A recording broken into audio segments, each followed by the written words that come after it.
Hi అందరికీ ఎలా ఉన్నారు? Welcome to Abhi sweetie vlogs. ఈరోజైతే నేను దోసకాయ టమాటా ఎగ్ కర్రీ ఎలా చేయాలో చూపించబోతున్నాను. దానికోసమని నేను ఒక 2 దోసకాయలని, 5 టమాటాలని, ఒక 2 ఆనియన్స్ని, అలాగే 5 పచ్చిమిర్చిని అయితే కట్ చేసి పక్కన పెట్టేసుకున్నాను. అలాగే నేను ఒక 5 ఎగ్స్ని కూడా బాయిల్ చేసుకొని పక్కన పెట్టుకున్నాను. తర్వాత నేను ఒక కడాయి తీసుకొని అందులో కొంచెం ఆయిల్ వేసుకొని అందులోనే కొంచెం ఉప్పు, కారం, పసుపు వేసుకొని అయితే ఈ విధంగా కలుపుకుంటున్నాను.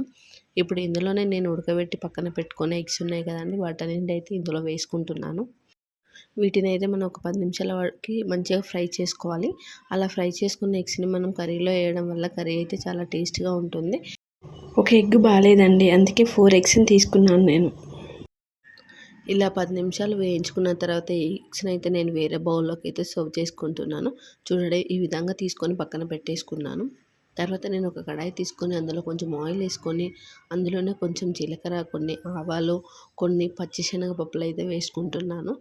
ఇప్పుడు ఇవి కొద్దిసేపు వేగిన తర్వాత ఇందులోనే నేను కట్ చేసి పెట్టుకున్న పచ్చిమిర్చిని అయితే వేసుకున్నాను. కొద్దిసేపు ఈ పచ్చిమిర్చిని అయితే మనం వేయించుకోవాలి.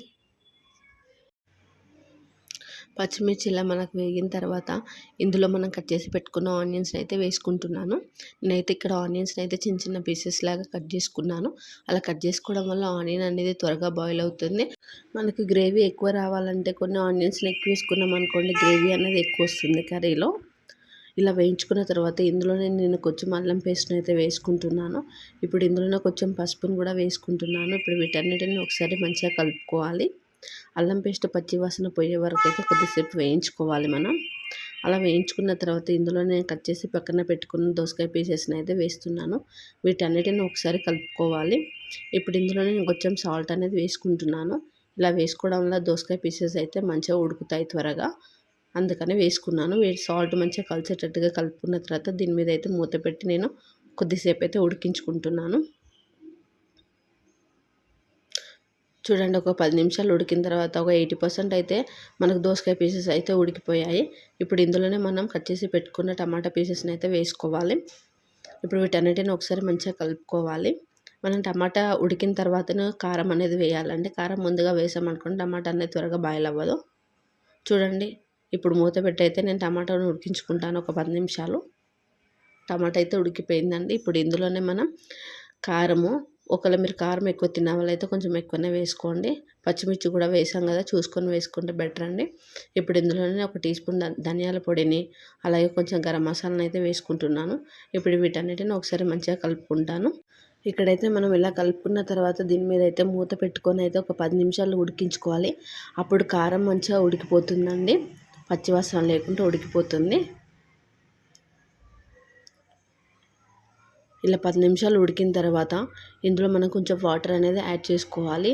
ఎందుకంటే మనం కొంచెం ఎగ్స్ వేసినప్పుడు గ్రేవీ లాగా ఉంటేనే కర్రీ అనేది బాగుంటుందండి. అందుకని నేను కొంచెం వాటర్ అనేది యాడ్ చేసుకున్నాను.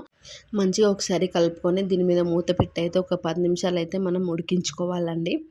అప్పుడే గ్రేవీ అనేది చిక్కగా ఉంటుంది. ఈలోపు మనం ఫ్రై చేసి పెట్టుకున్న ఎగ్స్ ఉన్నాయి కదండి, వాటిని అయితే ఈ విధంగా నేను చూపించిన విధంగానైతే అక్కడక్కడ కట్ చేసుకోవాలి. అలా కట్ చేసుకోవడం వల్ల గ్రేవీ అన్నది ఎగ్స్ లోపలికి అనేది వెళ్తుందండి. 10 నిమిషాలు ఉడికిన తర్వాత నేను మూత తీసి పెట్టి ఒకసారి అయితే కలుపుకుంటున్నాను. ఇలా కర్రీ మొత్తం మంచిగా బాయిల్ అవ్వాలండి. ఇలా బాయిల్ అయిన తర్వాతనే మనం ఫ్రై చేసుకున్న ఎగ్స్ని అయితే వేసుకోవాలి. ఇప్పుడైతే నేను ఎగ్స్ అయితే ఇందులో వేసుకుంటున్నాను. మనం ఎగ్స్ వేసిన తర్వాత స్టవ్ని అయితే లో ఫ్లేమ్లో పెట్టి ఉడికించుకోవాలండి. అప్పుడే ఆ గ్రేవీ అనేది ఎగ్స్లోకి మంచిగా వెళ్తుంది. అప్పుడు ఎగ్స్ అనేవి చాలా టేస్టీగా ఉంటాయండి. మంచిగా అయితే మనం కర్రీని కొద్దిసేపు అయితే కలుపుకోవాలి. ఇప్పుడు ఇలా కలుపుకున్న తర్వాత దీని మీద మనం మూత పెట్టి అయితే కొద్దిసేపు ఉడికించుకోవాలండి, ఒక 10 నిమిషాల వరకు. మనం అప్పుడప్పుడు మధ్య మధ్యలో మూత తీస్తూ కర్రీని అయితే కలుపుతూ ఉండాలి. కర్రీలోంచి ఆయిల్ అనేది బయటకు వచ్చినప్పుడు మాత్రమే కర్రీ అనేది టేస్టీగా ఉంటుంది. చూడండి, ఇంకొద్దిసేపు అయితే మనం ఉడికించుకోవాలి కర్రీని.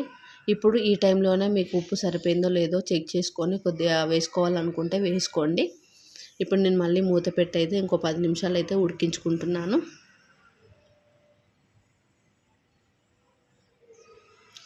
10 నిమిషాల తర్వాత మూత తీస్తే చూడండి, ఆయిల్ అయితే బయటికి వచ్చింది. కర్రీ అయితే రెడీ అయిపోయిందండి. సో ఎగ్స్ని ఎప్పుడు ఎగ్ పోవడం లాగా లేకుంటే ఎగ్ టమాటా అలా కాకుండా ఇలా కూడా ఒకసారి మీరు ట్రై చేయండి. చాలా బాగుంటుంది కర్రీ అయితే. ఇప్పుడు స్టవ్ ఆఫ్ చేసుకుందాము. కర్రీ అయితే రెడీ అయిపోయింది కాబట్టి ఎంతో టేస్టీ అయిన దోసకాయ టమాటా ఎగ్ కర్రీ అయితే రెడీ అయిపోయిందండి. మీకు ఈ వీడియో నచ్చినట్లయితే లైక్ చేయండి, షేర్ చేయండి, అలాగే సబ్స్క్రైబ్ చేయండి ఫ్రెండ్స్.